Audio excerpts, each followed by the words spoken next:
Je vous retrouve pour le plateau de Regard Croisé. Merci de toujours rester fidèle au programme du soir sur nos routes. Bienvenue si vous nous rejoignez dans ce 5e numéro de Regard Croisé pour cette nouvelle année 2024. Encore 4 sujets à aborder avec nos invités. Nous parlerons d'abord de la Côte d'Ivoire, plusieurs ministères épinglés par un rapport de la Cour des comptes. Après la Côte d'Ivoire, ce sera le Sénégal. Condamnation confirmée pour Ousmane Sonko dans l'affaire de diffamation. Notre troisième sujet concerne l'Afrique de l'Ouest. Les États-Unis envisagent de déployer des drones militaires sur les côtes. Puis nous terminerons bien évidemment par le Togo pour parler des élections. C'est ce qui détruit le Togo selon Nicodème Rabia. Et pour en parler ce soir, 3 invités sur ce plateau. Avec moi, Dieudonné Sewanou, vous êtes journaliste, directeur général de Elios Service. Bonsoir Dieudonné et bienvenue. Bonsoir docteur. Heureuse année à toi. Bonne année à vous également. Heureuse année à nos chers téléspectateurs, téléspectatrices, et aussi bien à tous les commentateurs qui ne ratent pas nos interventions, qui les analysent à leur manière. En tout cas, heureuse année à vous. C'est un grand plaisir encore pour moi de retrouver ces micros en cette année 2024. Merci beaucoup donc de nous retrouver sur ce plateau. À côté de vous, Eric Johnson, vous êtes également journaliste, vous êtes le directeur de publication du journal L'Union. Bonsoir Eric, bonne année et bienvenue. Bonsoir Guillaume, heureuse année à tout le monde. Si Dieudonné nous a oubliés, je ne sais pas, mais bon, Dieudonné, heureuse année à toi. Bonne et heureuse année à mon frère Sylvestre, à tous les téléspectateurs et téléspectatrices de New World TV. Je dis heureuse année, que l'année soit très bonne pour vous. Pourquoi? Pour que nous puissions rentrer probablement en 2025 avec de très bons résultats par rapport à tous nos vœux. Merci beaucoup à vous, Eric Johnson, notre troisième invité aujourd'hui. Sylvestre Béni, vous êtes journaliste, directeur de publication du journal La Manchette. Bonsoir Sylvestre, bienvenue et bonne année à vous, ça fait déjà un bon moment. Oui, effectivement, ça fait un sacré moment. Et bonne année à toi, docteur Guillaume. Bonne année donc à mes chers confrères. Oui, je crois, j'allais dire consoeurs parce que Dieudonné qui a rencontré ses skis ce soir. Non, c'est juste pour amuser la galerie. Cette tendance. Voilà. Alors donc heureuse année également à tous ceux qui nous suivent. Donc que l'année soit véritablement ce qu'il voulait donc qu'elle soit. Et donc l'essentiel pour nous c'est d'avoir donc la santé. Et je crois que si nous avons la santé, le reste suivra.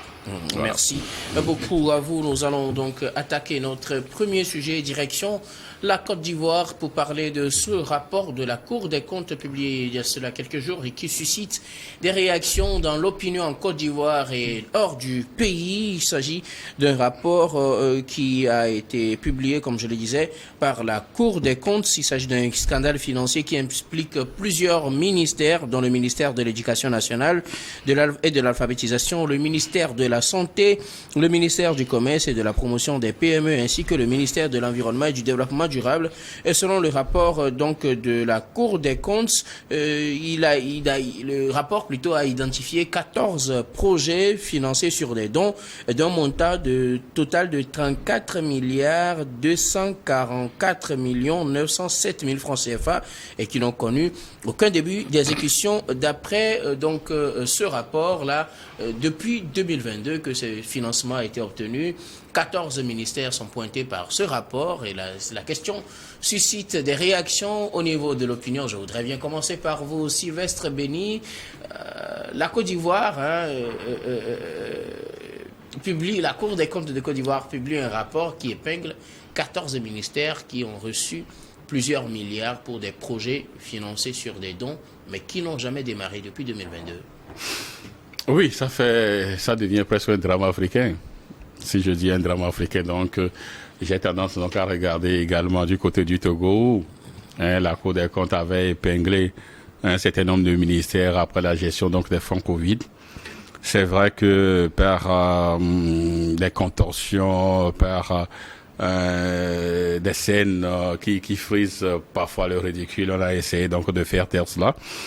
Donc aujourd'hui le Togo a passé le témoin à la Côte d'Ivoire et donc on revit presque la même chose avec aussi la Cour des comptes qui épingle donc des ministères.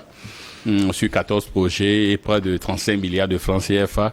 Des projets qui n'ont même pas connu un début d'exécution. C'est là où ça devient véritablement sérieux, parce qu'on aurait peut-être souhaité qu'on commence le projet, que dans l'exécution de ce projet, à mi-chemin, on nous dit que bon, voilà, quoi, il n'y a plus de fonds. Il y en a qui ont été exécutés à 47%. Ça ne compte pas. Ça ne mais compte il y en pas. a d'autres Qui n'ont même pas connu un début d'exécution. Oui. On parle de 35 milliards. Voilà, bon, disons 35 milliards, parce que c'est beaucoup, 35 milliards. Et le ministère du budget se défend en disant que non, que les transactions financières ont été directes, c'est-à-dire affectées directement au ministère, au ministère concerné. Et encore que ce sont des dons. Ah oui. Vous voyez, ce sont des dons. Et c'est le propre, en fait, donc, de l'Afrique, il faut le dire. Ce n'est pas une fatalité, mais malheureusement, c'est cela. Lorsque les gens ont été nommés à des postes de responsabilité pour servir le pays, ils veulent d'abord se servir avant donc de penser donc au public. Et là, malheureusement, les chefs d'État qui sont là aussi ne font pas assez d'efforts pour une gestion efficiente et efficace des fonds de l'État. Ça me rappelle, je vais encore peut-être parler encore du Togo pour élucider cela. Lorsque le chef de l'État togolais nous dit, par exemple, que c'est un petit nombre qui accapare donc les richesses nationales au détriment de la majorité. Ouais. Et il continue en disant que cela crée un déséquilibre qui menace donc la démocratie et le progrès.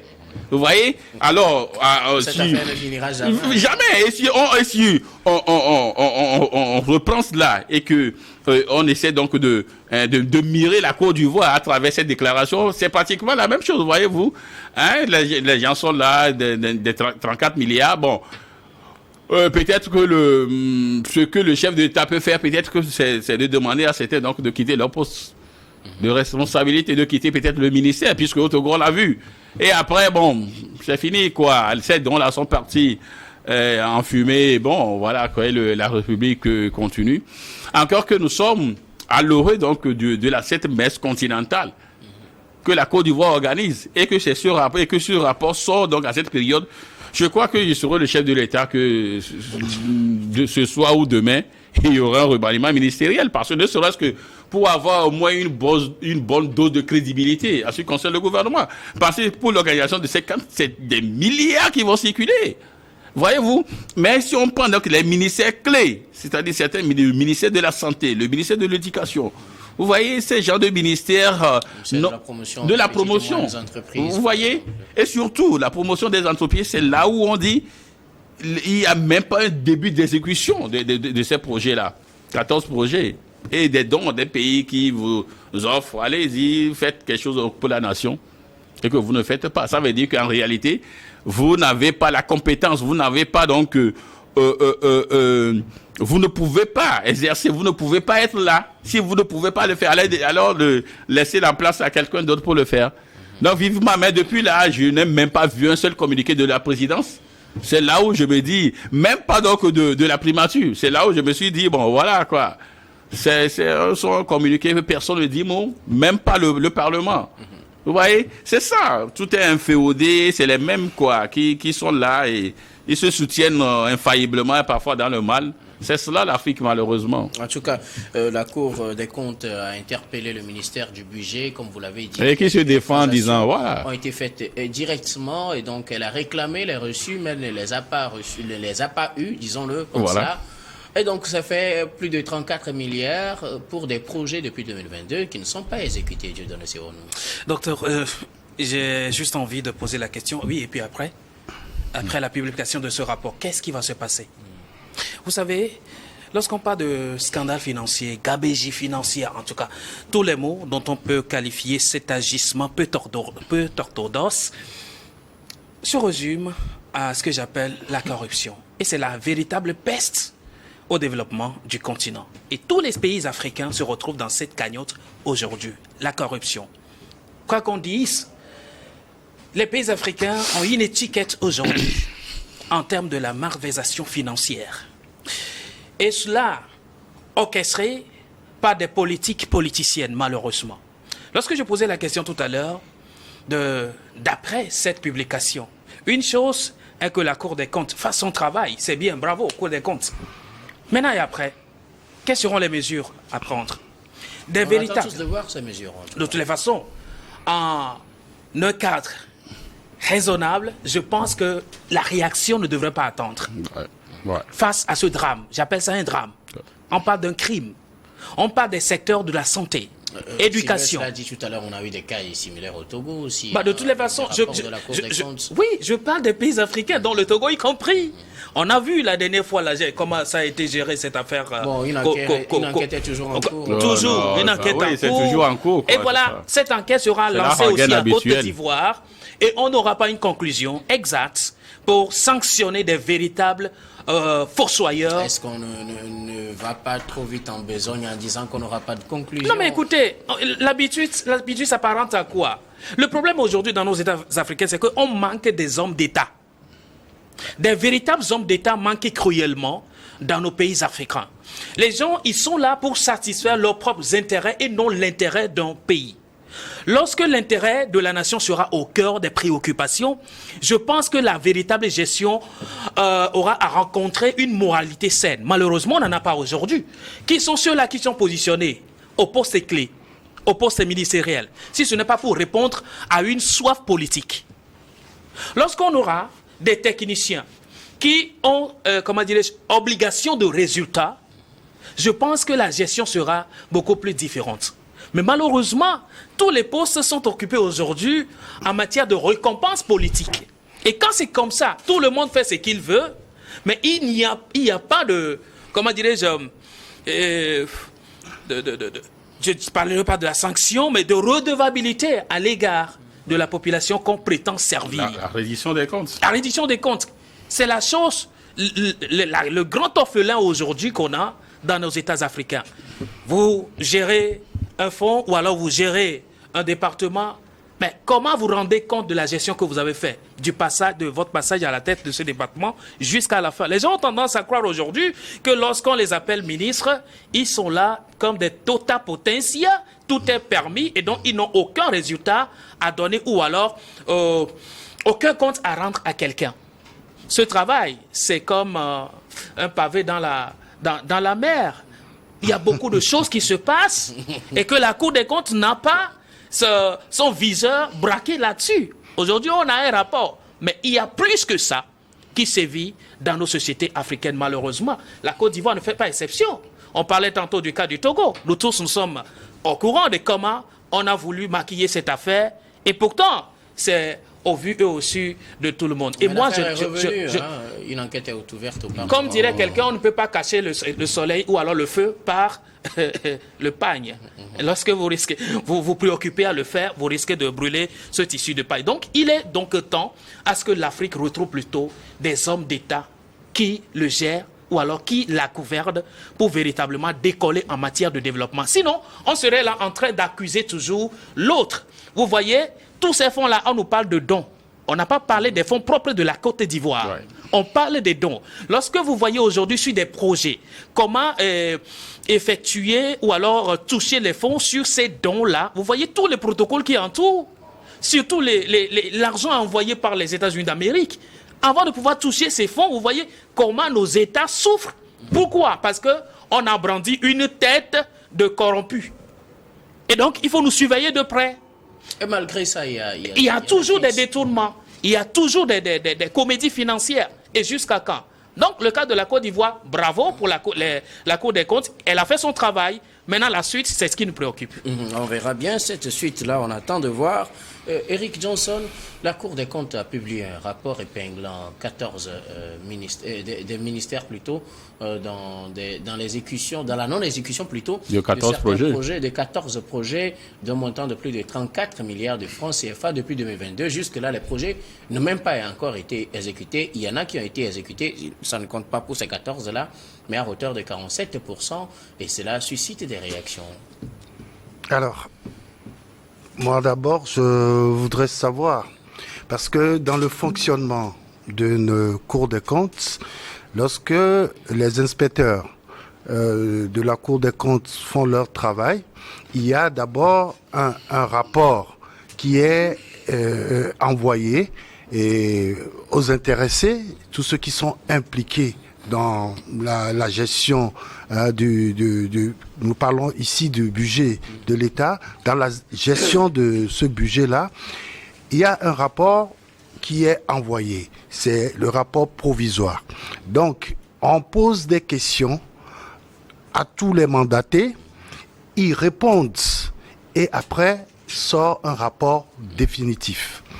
Je pense que ce qui s'est passé ici, c'est que la Cour des comptes s'est adressée au ministère de l'économie et des finances et au ministère du budget et de, comment ça s'appelle là, et du portefeuille de l'État.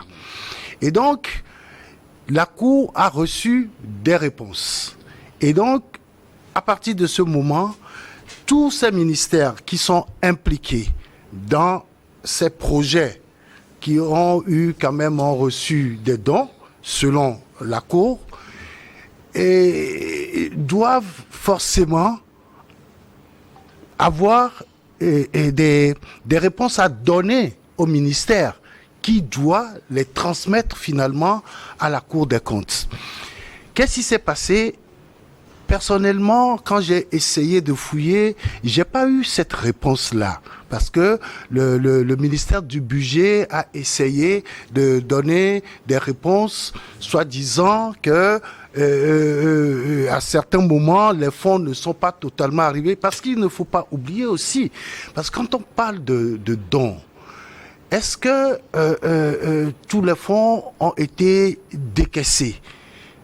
C'est là aussi un phénomène. J'ai lu un rapport de l'ANADEB ici sur le projet COSOR qui concerne certaines régions du septentrion de notre pays où l'exécution des projets ont eu des problèmes tout simplement parce que les fonds n'ont pas été décaissés à temps. Mais là, le ministère du budget dit que les fonds ont été transférés aux concernés.